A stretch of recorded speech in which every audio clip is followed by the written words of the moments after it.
A pleasure to meet y'all at last, and welcome back to Survival of No Limits. And now for today, this is 4 of 1027. I still have a long way to go, but you know what? This past 3 episodes have pretty much been a feat in and of itself. I went to one place, then another, till finally I ended up right here, within this patio. It's an enclosed space of some sorts. But you know what? This might have to do, because there really is a lot that I have to talk about, but unfortunately, the weather itself is not really cooperating very well, and at the same time, we're pretty much going to be having ourselves a huge load of, well, weather patterns that seem very erratic, and, well, it's just not going to go very well here for the next month or so. But anyways, I do have a lot that I will want to talk about here on Survival of No Limits. It's not that cold out, actually. Just a point, if anyone wants to comment on that. Well, anyways, today's topic is certainly going to be focused on yet another little aspect of mine that I've pretty much come to know about. Becoming adrift at sea, because at one point, I went down to Hawaii. That's right. I was one of the very few that actually went down to Hawaii. But this was more than 20 years ago. So, everything that's happened right now... Oh, lost focus. There you go. With everything that's happened up until today, I gotta say that everything else that I've already gone through, I mean, how come I had to go to Hawaii so early in my life, and then all of a sudden we just can't do that anymore? Did inflations have anything to do with it? Or maybe the economy has something in mind that we don't need to know about. Well, anyways, getting adrift at sea, aside from the fact that I've actually been outside of the main land itself of America, Hawaii itself is certainly surrounded by one gigantic body of water known as the Pacific Ocean. And the Pacific Ocean is also pretty much a harbor of a point known as Point Nemo. Basically, the furthest point ever away from land that a person could probably be at. Point Nemo pretty much sits hundreds and hundreds of miles away from Chile. And I can tell you from my own perspective that I've never actually been down to that point in the ocean. But it certainly would be something to get to know about. And of course, let's not forget that there's actually been a huge load of different accidents that have happened throughout history relating to getting hit by an iceberg or colliding with anything else, really. A boat could actually tear through its hull, or bow, or stern. And of course, there's the possibility of it sinking. And once it's sunk, there's a lot that you're probably in trouble for. You might actually get frozen in the waters, as within the case of the Titanic in 1912. But aside from freezing cold temperatures or even boiling hot temperatures that could also come around, depending on where you are in the world, the waters themselves are also quite a problem for a lot of other things.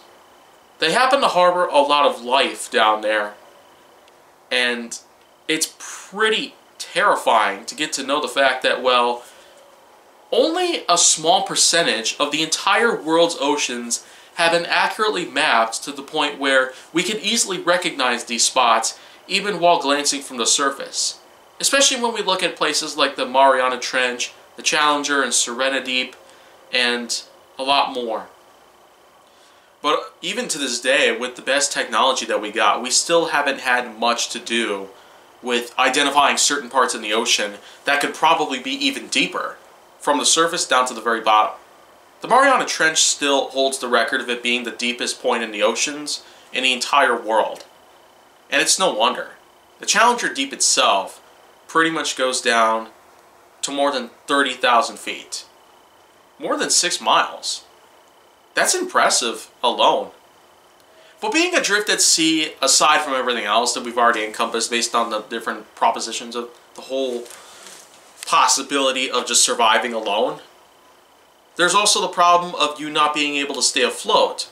Depending on, well, your weight, depending on your bodily dimensions, and depending on the type of buoyancy you have while you're able to tread in water, I mean, for someone like me, it's pretty easy for me to stay afloat for the most part. And that's because of, well, my figure as a whole. But we should also not forget the fact that, well, being adrift at sea without anything to hold on to could simply mean that you might die of starvation or dehydration. Yeah, I'll probably talk about that in a while. But let's also not forget that as soon as you run out of strength, you could go under. And you may not be able to come back up. So, that's another thing out there you might need to worry about. But, of course, there's always a flip side to this. There probably could be a time where you might be adrift at sea, but there could be things to hold on to, like luggage or pieces of the wrecked boat that you're on, or something else entirely. But other than all that, I mean, staying adrift at sea like that is clearly a huge issue out there that affects us even to this day. There's always the possibility of us possibly surviving or even coming out of there, but we could be traumatized. Probably for life. There's been a lot of cases in which people have been able to survive in really deep waters, and even while having just the bare minimum of objects to hold on to just to stay afloat. But of course, we could probably just leave that to those who were actually able to get out of there alive. And we also should not forget that with all the new safety measures that have been put into play, most boats and ships have a lot better safety requirements that we all can follow. They have lifeboats, which of course would mean that we'd be able to stay afloat at all times. And then, of course, there's the life vests. So, of course, that's pretty much all I got to talk about based on how being adrift in the ocean or sea or whatever else in part of the world that you could actually get stuck on. There's lots of points in the entire world that happen to be, well, filled with water.